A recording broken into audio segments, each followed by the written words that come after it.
Hi guys, Penny Rose Journals, how you doing? So, I have this pasta box from Barilla. Thank you, Barilla. My daughter bought some fancy smancy dried pasta for us. Not our usual brand, but I'm loving the little box. So I am going to make a crazy shaped journal today. We're going to make this very tall, skinny journal. It's a list maker's journal. So if you like to make lists, then maybe this is the kind of box you should be looking out for. I've already cut the two ends off. Now I'm just cutting out the one side.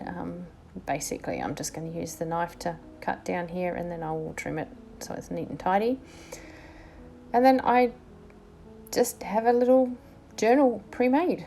Basically, it's I'm going to use the one side as the spine and remove this second side, and yeah, I'm just going to make a very simple journal, 2 signatures of 10 pages each, and I'm just going to use a 3-hole pamphlet stitch to bind it straight into the spine. So just a case of making this box a little more decorative. It's a very nice box for selling pasta in, but it's not a very nice box for a journal cover. So, sorry, Barilla. Anyway, guys, yeah, I'll speed it up. It's nothing you've not seen before. I just figured I would turn on the camera because this is what I'm doing at my desk today.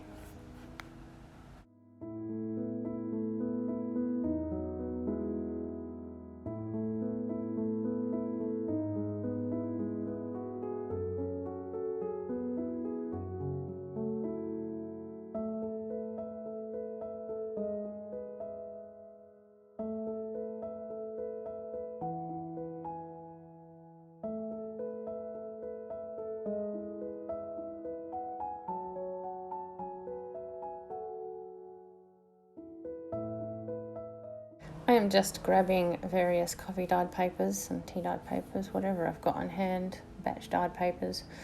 Yeah, just grabbing them from around the room, and yeah, we'll cut them to size. I'm not going to do any folds in here. I'm just going to cut each page to the correct size. So yeah, we'll have a lot of paper cutting.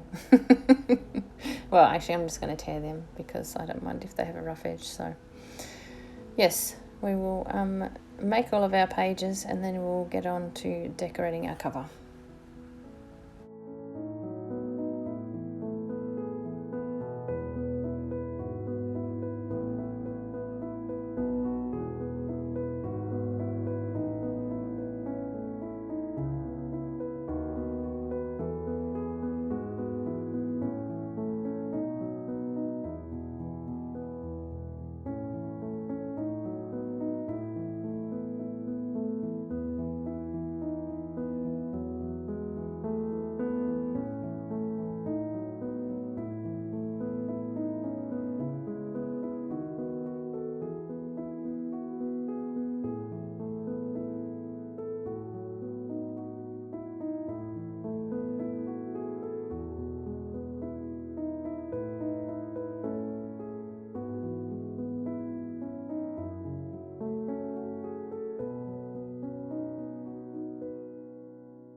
I've decided to use this chart out of an encyclopedia to cover the front of the journal, or the cover of the journal, and I'll use some of the encyclopedia page again, but the stuff that I did intuitive writing on, just to add a bit of something to the middle of the journal, just to make it look a bit more interesting. I think I'll also put a piece of fabric on the spine that will just help reinforce it that little bit. Covered with paper. It can split down the cover where, you know, the spine meets the front and back covers. So just to combat this, a bit of fabric over the spine and sort of slightly around the front and back covers, looks nice and provides a bit more strength to the whole book. So we'll get on with that. I will just basically put it together like a school book fold. I'll cut the corners out and fold it over, and then I'll cover the inside, and then we'll sew in our signatures.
Okay, well, this piece of batch dyed music paper was just sitting next to me on the desk and caught my eye, and I think it will be just perfect for our inside cover. It's almost the right size as it is. I'll just take a few little bits off here and there, and yeah, just glue it straight down and give it a moment, and then we can start thinking about putting our signatures in.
Of course, this would be much easier if you clamped everything together and did it the way you're supposed to, but if you've been here long enough, you realise that I just enjoy making my own life difficult because I'm lazy. So although my container of clamps is within arm's reach, there is a few things sitting on top of it, and I looked at it and went, I can do without. So bear with me while I deal with the struggle that I have made for myself. Yes, anyway. I will now sew these in. It is not actually too much of a hassle, and yeah, we're basically finished with this journal. Super quick and easy, and great for list making. It's just the perfect shape to make a list in. So yeah, anyway, we'll get on with the sewing of the signatures, and yeah, hopefully you enjoy the finished result as much as I do.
Well, there we have it, a very tall and very skinny list maker's journal. It's going to need something to hold it closed for a little while because, yeah, well, it's not used to being this shape, not with pages in it. So I have just got some lace stuff sitting here on my desk. I will use a piece of that to make a little closure just by wrapping it around and tying it in a bow. Nothing groundbreaking. I do decide that it looks a bit sort of dull like that, just with the lace around it, so I fossick around a bit and find a little tag that has a little ribbon tab at the top so that I can slide this piece of lace through it and yeah, just have a little cute tag hanging off the front of the book. So anyway guys, that's in the entire project. It really didn't take too long, and yeah, I think it's a really cute little book, so I am happy with it. I hope you enjoyed it as well, and if you get a very odd shaped box, yeah, try making an odd shaped journal. Conversely, I could have cut it into two and made two smaller journals, but I have a lot of small journals sitting around. This one's just a bit of a refreshing change. So, thanks very much for hanging out with me today, guys. I've enjoyed your company as I always do, and I will hopefully see you again next time. Bye.